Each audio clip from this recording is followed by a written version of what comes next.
Welcome to our scripture reading channel, where we bring the Bible to life one chapter at a time. Today, we'll be exploring the epic story of Noah and the Great Flood, as told in Genesis chapters 6 through 10. Join us as we dive into these 5 chapters of the NIV translation and discover the lessons that we can apply to our lives today.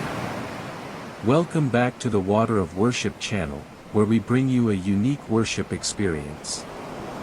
On Mondays and Fridays, we bring you worship songs that are enhanced with the sound of water, perfect for starting and ending your week with a refreshing and uplifting vibe.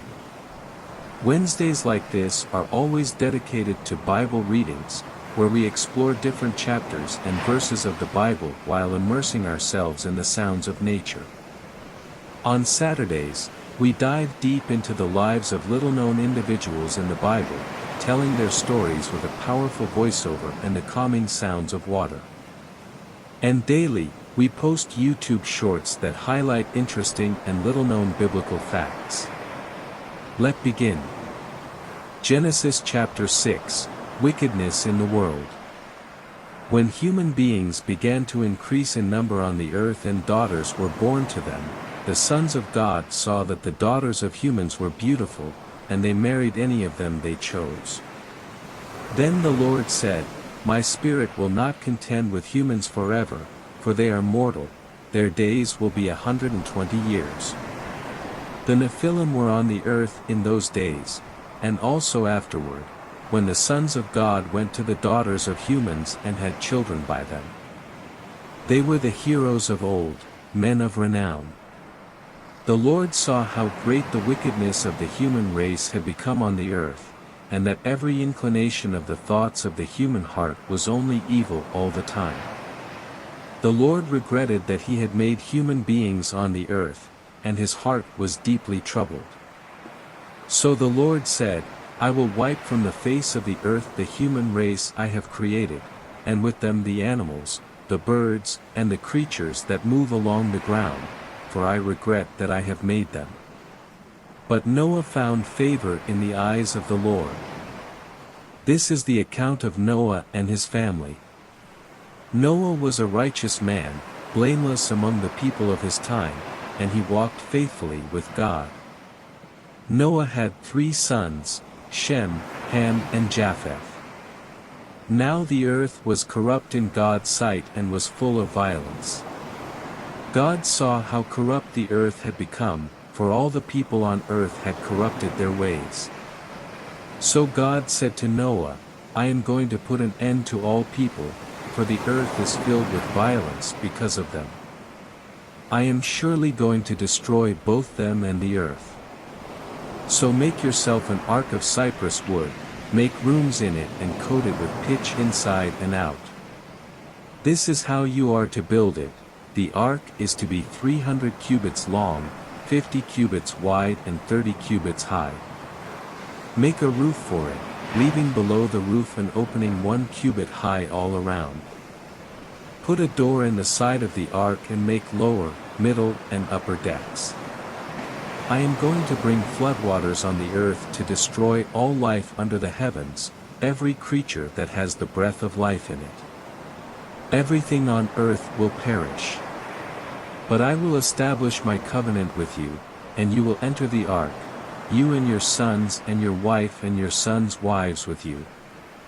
You are to bring into the ark 2 of all living creatures, male and female, to keep them alive with you. 2 of every kind of bird, of every kind of animal and of every kind of creature that moves along the ground will come to you to be kept alive. You are to take every kind of food that is to be eaten and store it away as food for you and for them. Noah did everything just as God commanded him.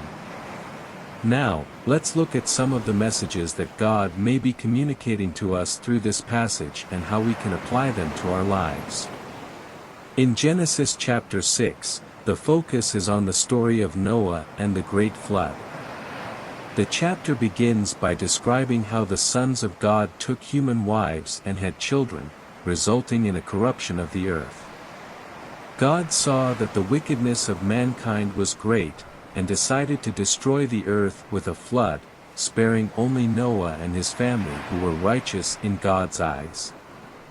One of the primary messages in this chapter is the importance of righteousness and obedience to God. Noah was singled out for his righteousness and was chosen to be saved from the flood. This emphasizes the idea that those who follow God and obey His commands will be blessed, while those who stray from His path will face consequences. It also serves as a warning that God will not tolerate sin and disobedience forever. Another message is the importance of repentance and redemption. God decided to spare Noah and his family because Noah found favor in His eyes, and also because Noah followed God's commands and built the ark as instructed. This shows that even when faced with punishment, God still offers a path to redemption for those who turn away from sin and turn towards Him. Additionally, the chapter emphasizes the power and sovereignty of God.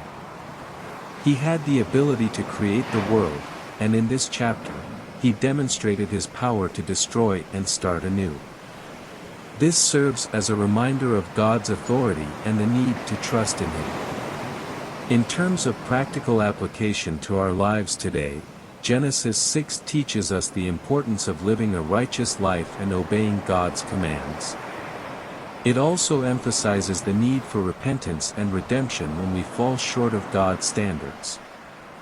Finally, it reminds us of God's sovereignty and the importance of trusting in Him, especially during times of difficulty or uncertainty. Before we proceed to the next chapter, please subscribe if you're yet to and click on the notification button for new video updates. Genesis chapter 7. The Lord then said to Noah, "Go into the ark, you and your whole family, because I have found you righteous in this generation. Take with you 7 pairs of every kind of clean animal, a male and its mate, and 1 pair of every kind of unclean animal, a male and its mate, and also 7 pairs of every kind of bird, male and female, to keep their various kinds alive throughout the earth. 7 days from now I will send rain on the earth for 40 days and 40 nights, and I will wipe from the face of the earth every living creature I have made." And Noah did all that the Lord commanded him. Noah was 600 years old when the floodwaters came on the earth. And Noah and his sons and his wife and his sons' wives entered the ark to escape the waters of the flood.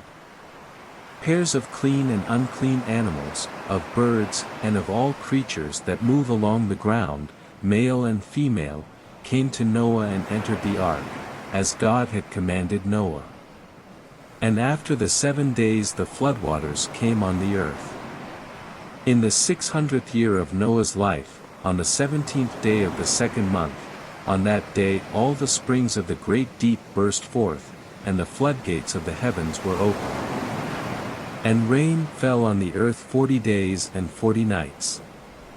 On that very day Noah and his sons, Shem, Ham and Japheth, together with his wife and the wives of his 3 sons, entered the ark. They had with them every wild animal according to its kind, all livestock according to their kinds, every creature that moves along the ground according to its kind, and every bird according to its kind, everything with wings. Pairs of all creatures that have the breath of life in them came to Noah and entered the ark.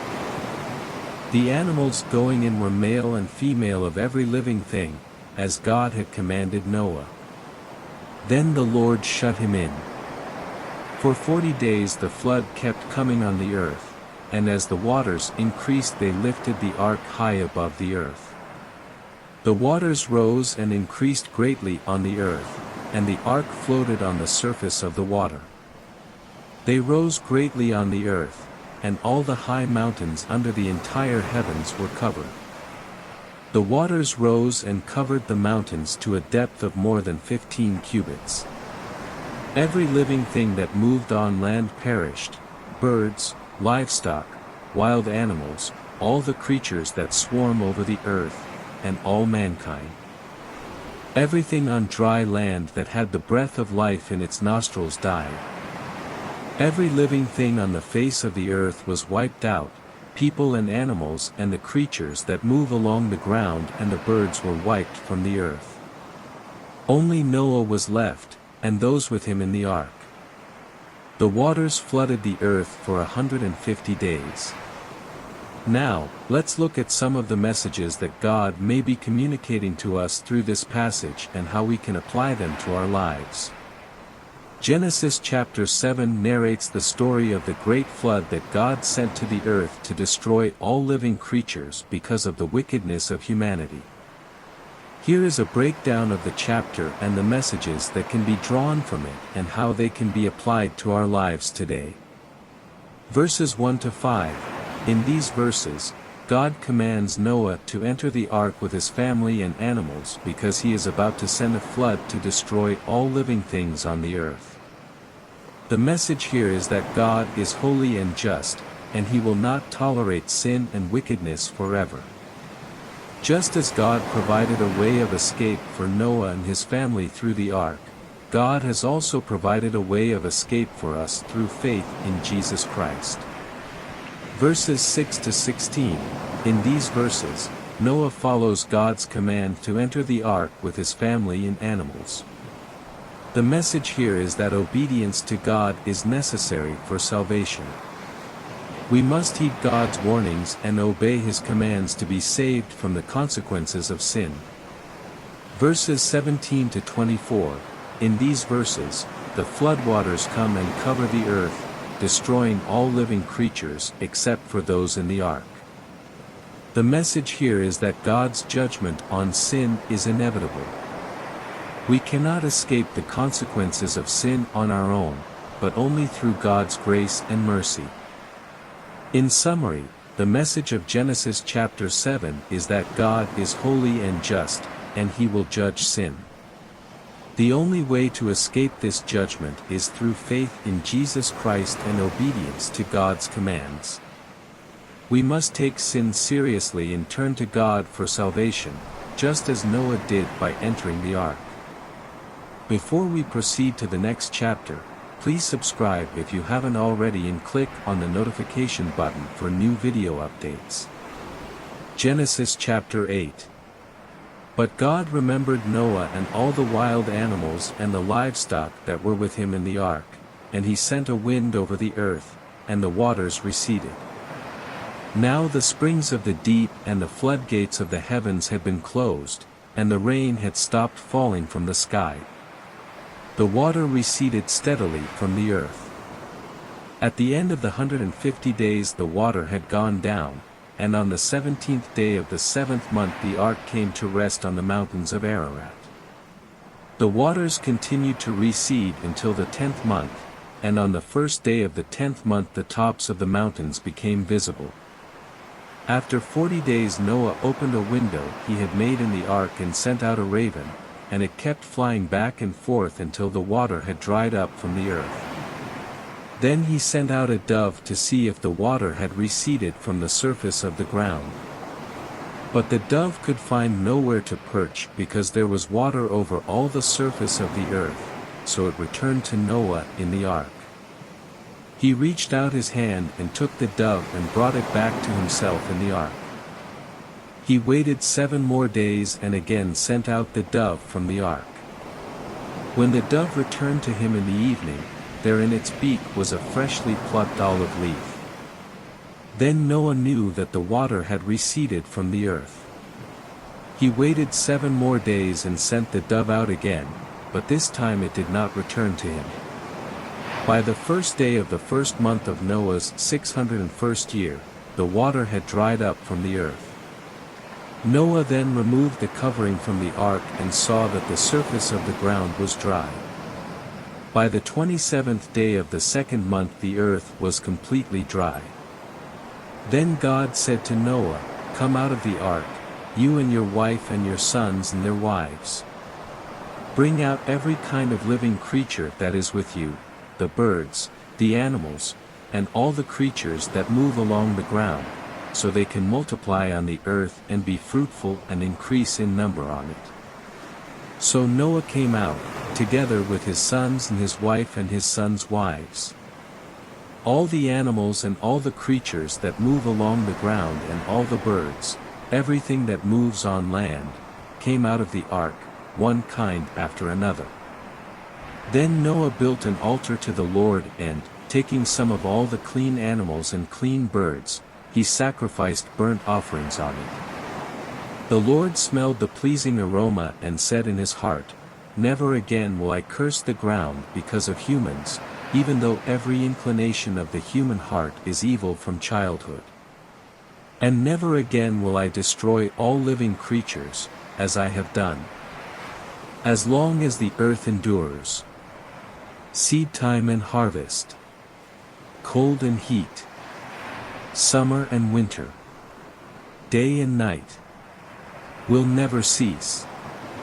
Now, let's look at some of the messages that God may be communicating to us through this passage and how we can apply them to our lives. Genesis chapter 8 describes the end of the great flood and the aftermath of the disaster. Here are some messages that can be gleaned from this chapter and how they can be applied to our lives today. God remembers his promises. In verse 1, it says that God remembered Noah and all the wild animals and the livestock that were with him in the ark. Despite the devastation of the flood, God remembered his promise to Noah and his family. This is a reminder that God never forgets his promises, and we can trust him to fulfill them in his timing. We can apply this message in our lives by holding on to God's promises, even when we face difficult circumstances. God provides a way of escape. In verse 4, it says that the ark came to rest on the mountains of Ararat. The ark was a means of escape for Noah and his family, and it was provided by God. This is a reminder that God always provides a way out of difficult situations. We can apply this message in our lives by trusting in God's provision and seeking his guidance when we face challenges. God invites us into a covenant. In verse 20, Noah built an altar and offered burnt offerings to God. In response, God made a covenant with Noah and his descendants, promising never to destroy the earth with a flood again. This is a reminder that God invites us into a covenant relationship with him, and he desires to bless us and protect us. We can apply this message in our lives by seeking a deeper relationship with God and being obedient to his commands. God is a God of new beginnings. In verse 13, God tells Noah to come out of the ark and to start a new life on the earth. This is a symbol of a new beginning and a fresh start.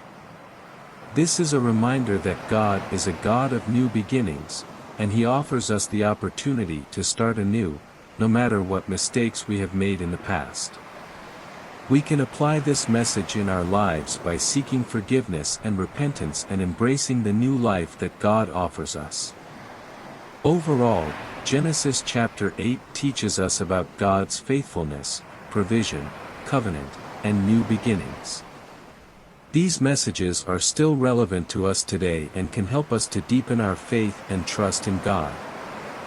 Before we proceed to the next chapter, please subscribe if you haven't already and click on the notification button for new video updates. Genesis chapter 9. Then God blessed Noah and his sons, saying to them, "Be fruitful and increase in number and fill the earth. The fear and dread of you will fall on all the beasts of the earth, and on all the birds in the sky, on every creature that moves along the ground, and on all the fish in the sea, they are given into your hands. Everything that lives and moves about will be food for you. Just as I gave you the green plants, I now give you everything. But you must not eat meat that has its lifeblood still in it. And for your lifeblood I will surely demand an accounting. I will demand an accounting from every animal. And from each human being, too, I will demand an accounting for the life of another human being. Whoever sheds human blood, by humans shall their blood be shed. For in the image of God has God made mankind. As for you, Be fruitful and increase in number, multiply on the earth and increase upon it. Then God said to Noah and to his sons with him, I now establish my covenant with you and with your descendants after you and with every living creature that was with you, the birds, the livestock and all the wild animals, all those that came out of the ark with you, every living creature on earth. I establish my covenant with you. Never again will all life be destroyed by the waters of a flood, never again will there be a flood to destroy the earth. And God said, This is the sign of the covenant I am making between me and you and every living creature with you, a covenant for all generations to come. I have set my rainbow in the clouds, and it will be the sign of the covenant between me and the earth. Whenever I bring clouds over the earth and the rainbow appears in the clouds, I will remember my covenant between me and you and all living creatures of every kind. Never again will the waters become a flood to destroy all life. Whenever the rainbow appears in the clouds, I will see it and remember the everlasting covenant between God and all living creatures of every kind on the earth. So God said to Noah, This is the sign of the covenant I have established between me and all life on the earth. The sons of Noah who came out of the ark were Shem, Ham and Japheth. Ham was the father of Canaan. These were the 3 sons of Noah, and from them came the people who were scattered over the whole earth. Noah, a man of the soil, proceeded to plant a vineyard. When he drank some of its wine, he became drunk and lay uncovered inside his tent. Ham, the father of Canaan, saw his father naked and told his 2 brothers outside. But Shem and Japheth took a garment and laid it across their shoulders, then they walked in backward and covered their father's naked body. Their faces were turned the other way so that they would not see their father naked. When Noah awoke from his wine and found out what his youngest son had done to him, he said, Cursed be Canaan, the lowest of slaves. Will he be to his brothers? He also said, Praise be to the Lord, the God of Shem. May Canaan be the slave of Shem. May God extend Japheth's territory. May Japheth live in the tents of Shem. And may Canaan be the slave of Japheth. After the flood Noah lived 350 years. Noah lived a total of 950 years, and then he died. Now, let's look at some of the messages that God may be communicating to us through this passage and how we can apply them to our lives. Genesis 9 contains several important messages from God, particularly regarding the covenant he establishes with Noah and his descendants after the flood. First, in verses 1 to 7, God commands Noah and his family to be fruitful and multiply, and grants them dominion over all living creatures. God also permits them to eat meat, but forbids them from eating flesh that still has the lifeblood in it, emphasizing the sanctity of life. In verses 8 to 17, God establishes a covenant with Noah and his descendants, promising to never again destroy the earth with a flood. This covenant is symbolized by the rainbow, which serves as a reminder of God's promise. In verses 18 to 29, the narrative shifts to focus on Noah's sons, particularly Ham and his son Canaan. Ham dishonors his father by seeing him naked and telling his brothers, leading Noah to curse Canaan and prophesy about the future of his descendants. One message that can be drawn from this chapter is the importance of obedience to God's commands. Noah obeyed God's instructions to the letter, and as a result, he and his family were saved from the flood and granted a covenant with God. Similarly, we are called to obey God's commands in our own lives, trusting in His promises and walking in His ways. Another message is the sanctity of life and the responsibility we have to respect and honor it. God forbids the consumption of blood, emphasizing the value He places on life. As believers, we are called to respect and care for all life, from the smallest to the greatest. Finally, the covenant established with Noah serves as a reminder of God's faithfulness and his desire to bless and protect his people. The rainbow is a symbol of this covenant, reminding us of God's promises and his love for us. Overall, Genesis 9 teaches us about the importance of obedience, the sanctity of life, and God's faithfulness and love for his people. These lessons are still relevant to us today, reminding us of the nature and character of God and our own responsibility to follow him. Genesis chapter 10, the Table of Nations. This is the account of Shem, Ham and Japheth, Noah's sons, who themselves had sons after the flood. The sons of Japheth: Gomer, Magog, Madai, Javan, Tubal, Meshech and Tiras. The sons of Gomer: Ashkenaz, Riphath and Togarmah. The sons of Javan: Elisha, Tarshish, the Kittites and the Rodanites. 5. From these the maritime peoples spread out into their territories by their clans within their nations, each with its own language. The sons of Ham: Cush, Egypt, Put and Canaan. The sons of Cush: Seba, Havilah, Sabta, Rama and Sabteka. The sons of Rama: Sheba and Dedan. Cush was the father of Nimrod, who became a mighty warrior on the earth.